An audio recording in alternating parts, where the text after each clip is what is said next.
أعوذ بالله من الشيطان الرجيم بسم الله الرحمن الرحيم এমনকি জড় পদার্থ তাদেরও ভাষা আছে। জড় পদার্থ কোনো সময় কথা বলে, হাদিস কোরআনে বিভিন্ন জায়গায় তার প্রমাণ পাওয়া যায়। রাসূলুল্লাহ সাল্লাল্লাহু আলাইহি ওয়াসাল্লাম বলেন, আমি মদিনার এমন কিছু পাথরকে, মক্কার এমন কিছু পাথরকে আমি চিনি যারা আমাকে সালাম দিত নবুয়ত পাওয়ার আগে।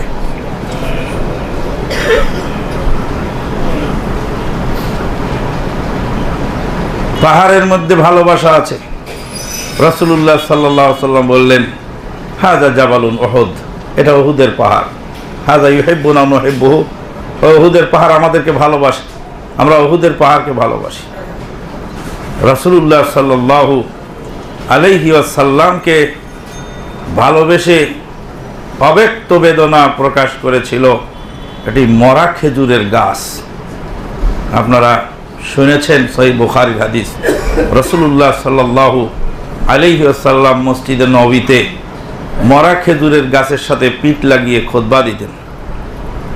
তারপরে মিম্বার তৈরির নির্দেশ দিলেন। বানি নাজ্জার গোত্রের জনৈক কার্পেন্টার, কাঠের মিস্ত্রিকে রাসূলুল্লাহ সাল্লাম বললেন যে আমার জন্য একটি মিম্বার তৈরি করে দাও। মরুভূমির মরুদ্যান থেকে ঝাউ গাছের কাঠ কেটে এনে রাসূলুল্লাহ সাল্লাল্লাহু আলাইহি ওয়াসাল্লামের জন্য মসজিদে নববীতে একটি মিম্বার তৈরি করা হলো। বুখারীতে হাদিস পাওয়া যাচ্ছে। রাসূলুল্লাহ সাল্লাল্লাহু আলাইহি ওয়াসাল্লাম মিম্বারে দাঁড়িয়ে খুতবা দিলেন। খুতবার এক পর্যায়ে মসজিদের ভিতরেই কান্নার আওয়াজ শোনা গেল।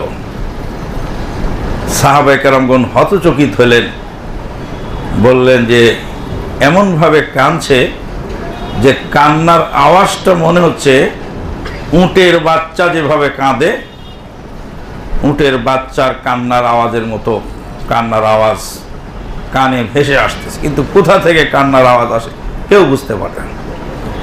রাসূলুল্লাহ সাল্লাম খুতবা শেষ করে সেই মরা খেজুরের গাছের কাছে উস্তুনায়ে আনানা, ওরা নাম রেখেছে আর কি, ওরা সেই খেজুরের গাছ, ওই খেজুরের গাছ ছিল মসজিদে নববীর খুঁটি, খাম্বা। মসজিদে নববীতে যে খেজুরের পাতার ছাউনি আর মাঝখানে যে খুঁটি দেওয়া হয়েছিল সেই খুঁটিটা ছিল খেজুরের গাছের। অনেকগুলো খেজুরের গাছের খুঁটি ছিল, ওইটাতে টেক লাগায় রাসূলুল্লাহ খুতবা পড়তেন। রাসূলুল্লাহ সাল্লাম খুতবা শেষ করে সেখানে গিয়ে জিজ্ঞেস করলেন, তোমার কান্নার কারণ কি, কাঁদছো কেন? বলছে, আপনার বিয়োগ ব্যথায় আমি কাঁদছি, আপনার বিরহ সহ্য না করতে পারে আমি কাঁদছি। আপনি এতদিন যাবৎ আমার সঙ্গে পিঠ লাগিয়ে আপনার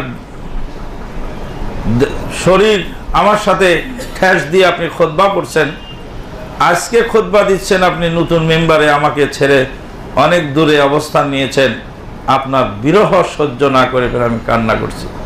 রাসূলুল্লাহ সাল্লাল্লাহু আলাইহি ওয়াসাল্লাম বললেন, আল্লাহ পাক তোমাকে জান্নাতের খেজুরের গাছ বানিয়ে রাখবেন।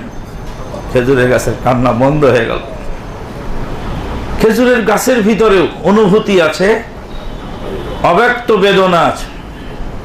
অব্যক্ত বেদনা মানুষ প্রকাশ করে তার ভাষার মাধ্যমে।